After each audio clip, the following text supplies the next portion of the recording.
At 5:47 in the morning over the Black Sea, two fighter pilots locked eyes through their canopies for less than 3 seconds. And what happened in those 3 seconds is something neither side has ever fully explained. Because by the time one of those jets disappeared into the clouds, and the other never made it back to base, the official reports from Moscow and Kyiv would tell two completely different stories. And somewhere between those two stories sits a truth that pilots on both sides still talk about today.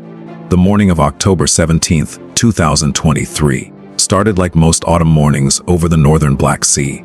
The water was calm. The sky was a pale gray. From a coastal radar station near Odessa, operators had been tracking unusual Russian air activity since around 4 in the morning. The patrol patterns were not standard. Something was different that day, and a young Ukrainian Air Force captain named Daniel Petrenko was about to find out what it was. Daniel was 29 years old. He had been flying Sukhoi 27 jets for almost 6 years. Before the war, he had been a civilian flight instructor in Lviv, teaching weekend pilots how to handle small Cessna aircraft over the Carpathian foothills. His friends used to joke that he flew like a man who was reading a book, calm, methodical, never in a hurry. That same calmness is what his commanders said made him valuable in combat. He did not chase. He did not panic. He waited. On the other side of the Black Sea, at an airbase in occupied Crimea, a 34-year-old Russian pilot named Sergei Nikolaevich Volkov was finishing his second cup of coffee. Sergei had been flying Sukhoi 35 jets for almost a decade. He was a graduate of the Lipetsk Air Combat Center, considered one of the most demanding pilot schools in the Russian Air Force. He had flown missions in Syria. According to interviews his colleagues later gave to Russian aviation publications, Sergei was known for one thing above all others. He believed in precision. He did not waste missiles. He did not waste fuel. That morning, both pilots took off within 12 minutes of each other. Neither one knew the other one existed yet. Daniel was sent to investigate the strange radar patterns near the coast. Sergei was on a routine patrol that had been extended after Russian command received reports of a Ukrainian aircraft in the area. Both men were experienced. Both men were calm. Both men believed they were the hunter. What neither of them knew was that the air corridor they were both flying into had a strange atmospheric condition that morning. A layer of cold air had settled over a layer of warm air, creating a phenomenon pilots call a temperature inversion. This inversion was bending radar signals in unusual ways. Both jets were partially invisible to the other side's long-range radar systems. They were flying toward each other almost blind. The two jets were now flying directly toward each other at a combined speed of roughly 2,200 kilometers per hour. Neither pilot had a clear lock. Neither pilot knew where the other one actually was. They were ghosts to each other. At 5:46 in the morning, the inversion layer broke, and in less than 2 seconds, both pilots saw the other aircraft on their screens, almost on top of them. They were less than 4 kilometers apart. At the speeds they were flying, they would pass each other in approximately 7 seconds. What happened in those 7 seconds is the part that nobody fully agrees on. According to the Ukrainian account, Daniel pulled his jet into a hard-climbing turn to the left, gaining altitude while keeping the Russian aircraft in his peripheral vision. He did not fire. He did not lock weapons. He simply held position, waited, and watched. According to this version, Sergei attempted a similar maneuver but committed too aggressively, exposing the underside of his aircraft for a critical moment. According to the Russian account, Sergei saw the Ukrainian aircraft first and initiated a defensive turn that gave him the better angle.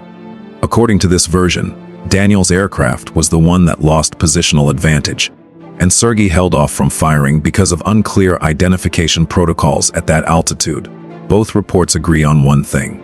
For somewhere between 2 and 3 seconds, the two jets passed close enough that the pilots later described seeing each other through the canopies.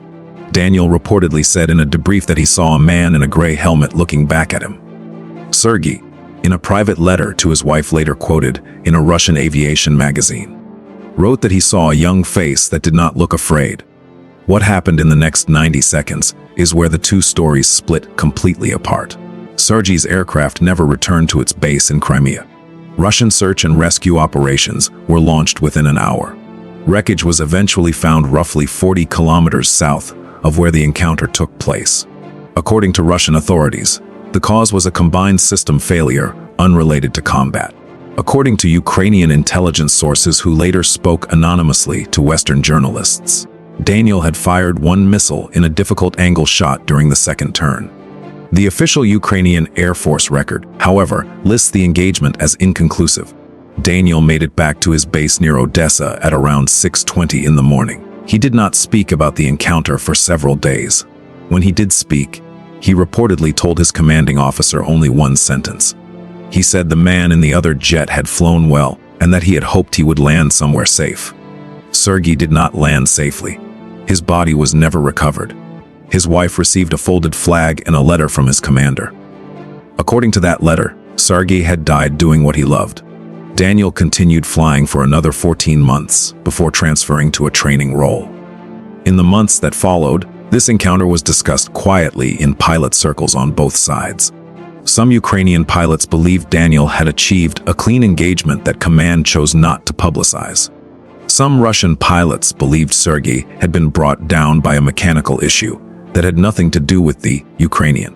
A smaller group on both sides believed something else entirely, that what happened over the Black Sea that morning was a near miss that ended in tragedy by chance, not by combat.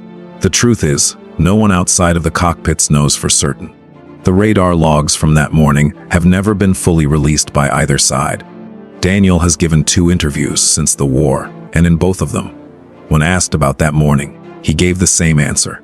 He said it was a confusing flight. He said he was glad to be home. He said he hoped the other pilot's family had found peace. 2 pilots met over the Black Sea at dawn. Only one returned home. And somewhere in the silence between Moscow's report and Kyiv's report, between Sergei's letter and Daniel's debrief, sits a story that may never be fully told. The Black Sea has held many stories over the past several years. Some are loud, some make headlines. Some end up in documentaries narrated by famous voices. But others, like this one, slip into a quieter place. They live in pilot lounges, in private letters, in the careful pauses of veterans who learned long ago that not every truth makes it into an official report. Daniel Petrenko still flies sometimes, mostly training missions now. Sergei Volkov's wife still lives near St. Petersburg. The sea between them holds whatever happened that morning.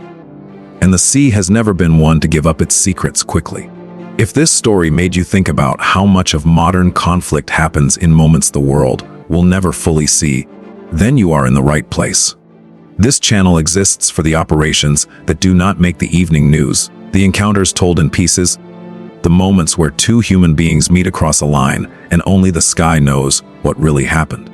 Subscribe so you do not miss the next analysis. Drop a comment with your thoughts on this morning over the Black Sea, and let me know which untold story you want explored next.